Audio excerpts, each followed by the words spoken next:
I've been living on the street with no money since I met a stranger in a cafe and trusted him. Before everything unraveled, my life sparkled, or at least it was made to.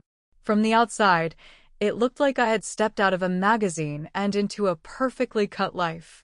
My name is Elaine. At 45, I was the sort of woman people paused to look at not because I was the most beautiful, but because I seemed polished, controlled, like something expensive behind glass. Married to Charles Bennett, a man who never needed to raise his voice to command a room. Wealth seemed to breathe for him. Wherever we went, people knew his name before he arrived. Charles was 52, powerful in the quietest and most efficient way. He didn't fumble, didn't stutter, didn't guess. In business and in life, he moved in straight lines, sharp turns, and firm decisions. If he touched it, it grew. Or it died. And he never looked back either way. We lived in a white house with tall windows and floors that never creaked. Our bedroom was bigger than the first apartment I ever lived in. The bathroom was all polished marble, the kind that shocked you in the morning but made you feel rich anyway. Our garden was symmetrical, trimmed by a gardener named Lou who always called me ma'am, even though I told him he didn't have to. There were dinner parties and flights to Europe and weekends that disappeared into yachts and long lunches with women who smiled too much and asked too little. I had clothes arranged by color, handbags displayed like trophies, and a ring that sparkled like a frozen star. Charles liked order. I followed. He was never unkind. But kindness and connection are not the same. He gave me gifts, velvet boxes that clicked shut with purpose. Perfume that came in glass so heavy it could bruise. Gold that matched my skin. I always said thank you. I always smiled. In public, we were flawless. In private, we were silent. He kissed my cheek before meetings. Not my lips. He asked if I needed anything from the store, but never how I was sleeping. Never what I was dreaming. And I accepted that. Until something started to ache. Quietly, slowly. Like a bruise spreading under skin. There were moments in the day when I found myself sitting too long on the edge of the bed, staring at nothing. Or standing in front of the wardrobe, holding a silk blouse without remembering why I took it out. The kind of forgetfulness that doesn't come from distraction, but from detachment. Our house was always spotless.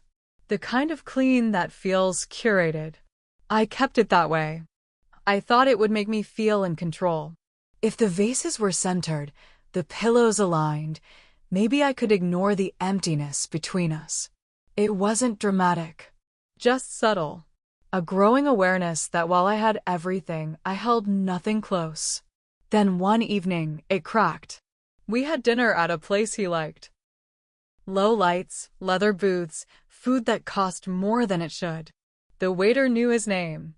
He ordered for me, as he often did. Sea base for my wife, he said. And the Chablis, 2014. I smiled. I always smiled. We talked about numbers, properties, deadlines.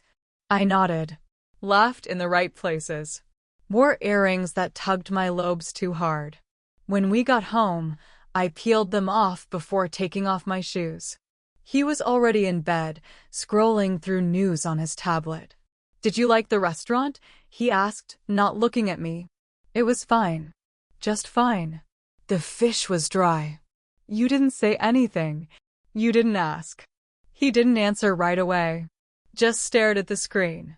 Then said, "You've been strange lately." Strange. Distant.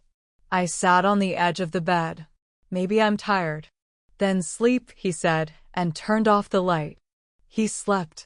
Of course he did. But I didn't. I stared at the ceiling, felt the cold air graze my arms. Eventually, I got up and padded out to the balcony. It was late, past midnight.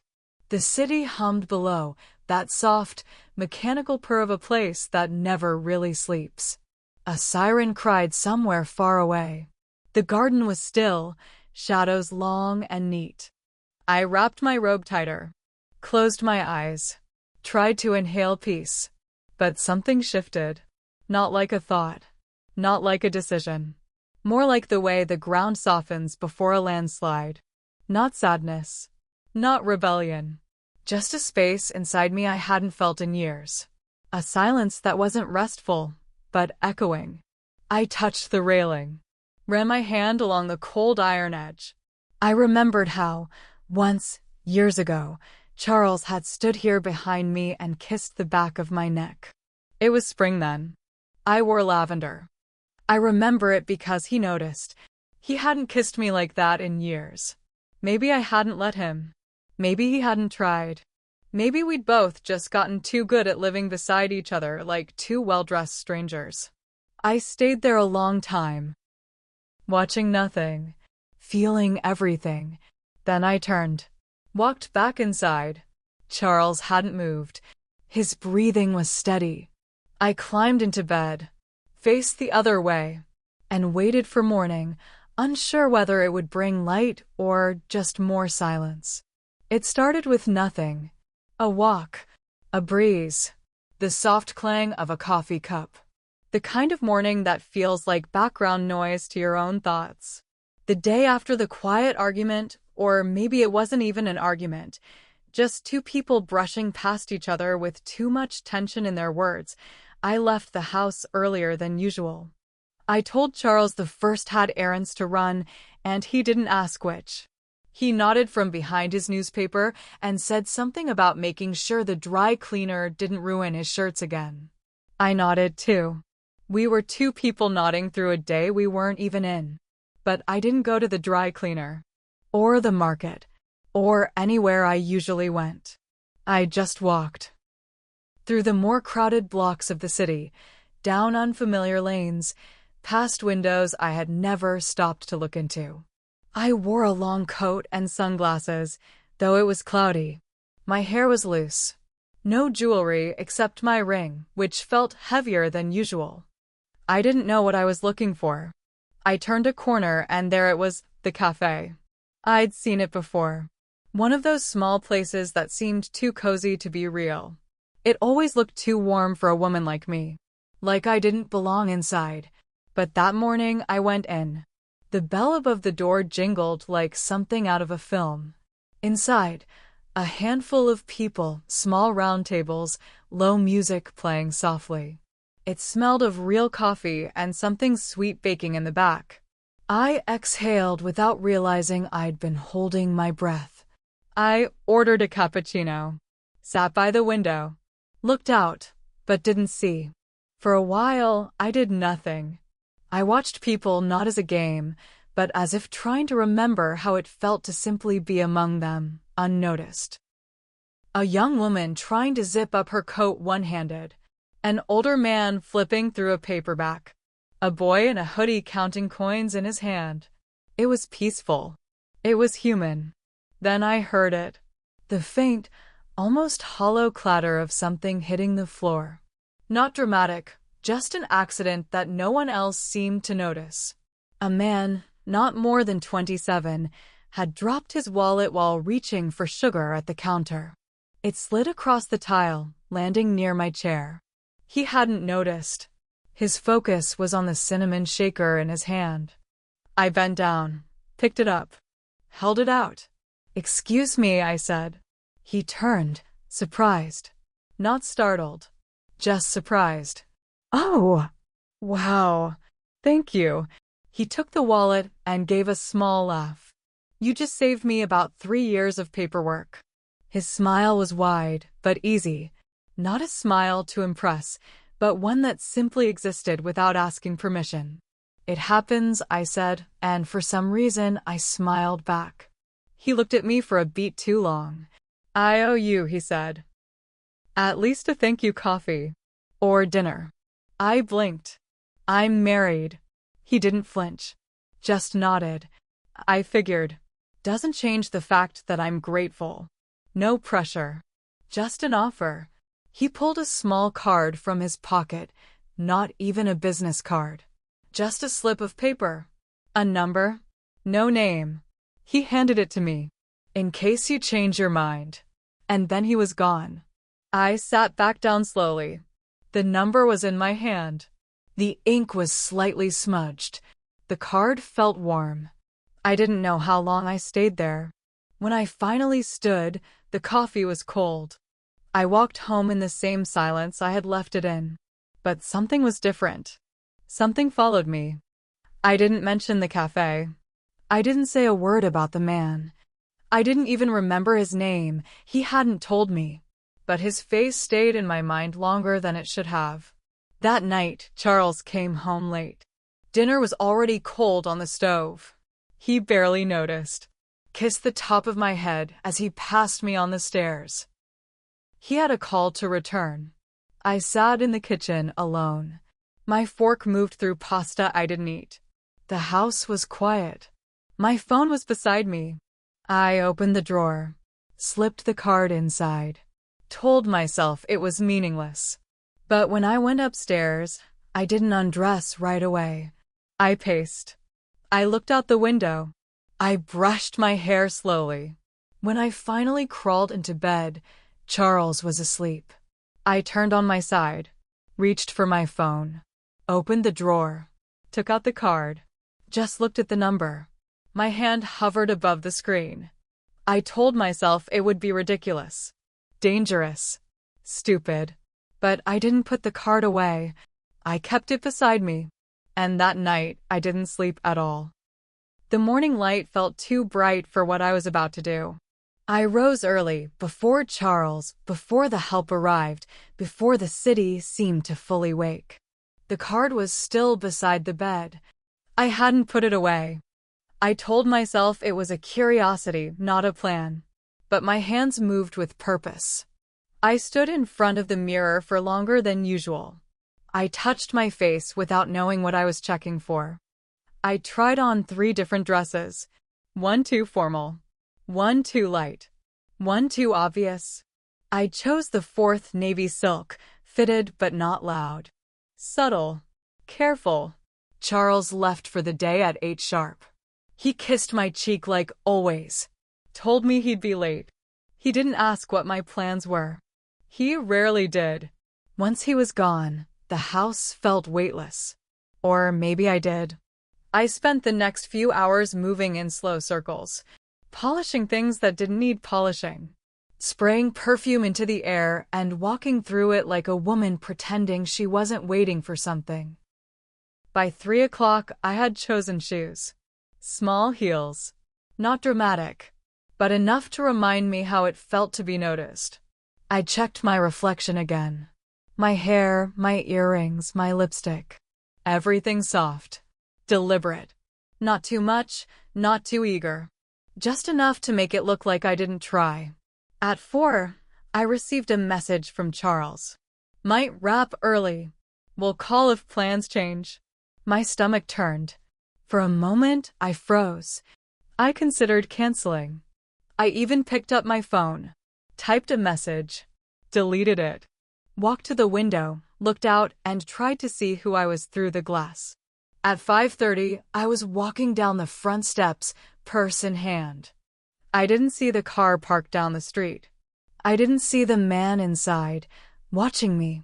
Charles had come home early after all, and he hadn't called. He stayed quiet, followed from a distance. I didn't know. The restaurant wasn't one I'd normally choose. Too casual. Wooden chairs. Cloth napkins that didn't match the glasses. But it was quiet, intimate. And he was already there. David. He stood when I arrived. Pulled up the chair. His shirt was wrinkled at the sleeves, but clean. His smile, again, easy. You came, he said. I wasn't sure I would, I replied. I was. Dinner was simple. Pasta, wine, soft jazz in the background. We talked, but not about anything important. That's what made it feel more dangerous. He didn't ask about Charles. I didn't offer. But he watched me, closely, with an attention I hadn't felt in years. When I laughed, and I did laugh, he leaned in slightly, as if memorizing the sound. When his hand brushed the back of mine while passing the water, I didn't move away. And still, I told myself it meant nothing. It was after dessert when he said it. "Would you like to come by? Just for tea." He said it lightly, but his eyes asked more. I hesitated, looked down, touched my napkin. My ring glinted under the dim lights. "I shouldn't, but you want to." I didn't answer. He stood, held out his hand, and I followed. Outside, the air was cool. The night had settled. I walked beside him, not touching, not speaking, but my pulse was loud in my ears. We passed storefronts glowing with warm light. We crossed intersections in silence. He didn't offer explanations, and I didn't ask where we were going. It wasn't about the destination anymore. Down the block, Charles still waited. Hands on the wheel. Engine off. He watched me climb into another man's car. He didn't follow right away. He waited. David's car was old. Not beaten, but worn. The passenger door stuck for a moment before it opened. Inside, it smelled like soap and old paper. His world. He drove without saying much. I watched the city blur past. "You okay?" he asked once. "I don't know," I said. We arrived at a narrow street I'd never seen. He parked in front of a modest building with peeling paint and uneven steps. I looked at him. "Is this where you live?" He smiled, almost apologetically. "Yeah, it's not much." He stepped out, came around to open my door. Something in me pulled back, but I got out. We climbed 2 flights of stairs that creaked under our steps. The hallway was dim. His room was small, neat in a lived-in way. A bed, a desk, a kettle on a hot plate. "I'll make tea," he said. I stood by the window, looked out at a view of rooftops and fire escapes. "This is where you brought me," I murmured. He didn't answer right away. "I didn't bring you," he said finally. "You followed." He handed me a mug. Chamomile. I held it, but didn't drink. Something swelled in my chest. A sharpness. A shame. I should go. "I know." I set the cup down, walked to the door. He didn't stop me. But when I stepped outside, the hallway felt longer. I descended the stairs slowly. Outside, the wind had picked up. I walked to the street, hugged my coat tighter. And then I heard it. The engine. I turned. Charles's car pulled up beside me. He rolled down the window. His face was unreadable. "Get in." I didn't move. "Your purse is still open," he added. I looked down. He was right. I got in. We drove in silence. At the house, he stopped at the gate. Didn't open it. He looked straight ahead. "Forget his name. Forget where he lives. Take off the dress. Your things are at the back gate." I said nothing. He didn't look at me again. I stepped out. He drove off. And I stood there, alone, bag in hand, wind cutting through silk. Somewhere behind me, the city kept moving. But I didn't. Not yet. Not until the night told me who I was becoming. The silence after the car drove off wasn't just silence. It was a sound in itself. A sharp, wind-bitten edge that sliced through my thoughts, leaving only stillness. I stood by the gate, purse in hand, my dress clinging to my body in the rising chill. The night was wide and open and indifferent. Behind the house, where Charles had told me my things would be, the garden light flickered. I didn't move toward it right away. There was a strange peace in the cold. A numbness. Not from weather, but from a kind of ending I hadn't prepared for. Not a fight. Not a scene. Just a sentence. Forget his name. Forget where he lives. Take off the dress. He hadn't raised his voice. He didn't have to. The weight of what he meant sat between us like something too heavy to lift. I moved eventually. Around the side gate. The latch creaked. The handle was colder than I expected. And there they were. 2 small suitcases, neatly zipped. My bag, my nightwear, my coats. Nothing more. Nothing less. No note. No explanation. I stood over them a long time. Insects moved in the grass. A moth flitted near the porch light. I didn't cry. I picked up the bags and walked. At first, I didn't know where to go. I wandered. The night air pressed against my skin like a question. Street after street blurred past. Stores closed. Signs glowing. Taxi horns. Drunken laughter from a balcony. The city didn't care who I had been or what I'd done. It just opened itself and let me disappear into it. I checked into a small hotel using cash. A place that didn't ask questions. I spent the night on a hard mattress, staring at a ceiling fan that barely moved. The next day, I went to a friend's apartment. Or tried. She wasn't home. I left a message. She didn't call back. By the third day, the money in my purse was thin. I bought a sandwich. A coffee. I sat on a bench in a park I didn't know the name of. I watched people. I watched time. And I felt something strange. Not panic. But freedom. Not joy. But a kind of raw clarity. The phone rang once, Charles. I didn't answer. I didn't block the number either. I found a shelter by accident. A woman named Naomi told me I could stay for 3 nights. Just 3. She offered me soup and a place to sleep. No questions. I accepted. It was there that I met others.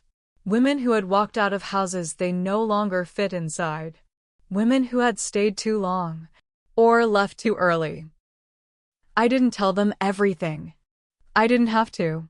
We saw each other too clearly. I slept. For the first time in days. The kind of sleep that doesn't erase anything, but pauses the noise. When I woke, I didn't want to move. And yet I did. I helped in the kitchen. Washed bowls. Folded linens. Listened to women humming songs from lives I'd never lived. I found a small job in a bookstore down the street. Nothing fancy. Nothing heavy.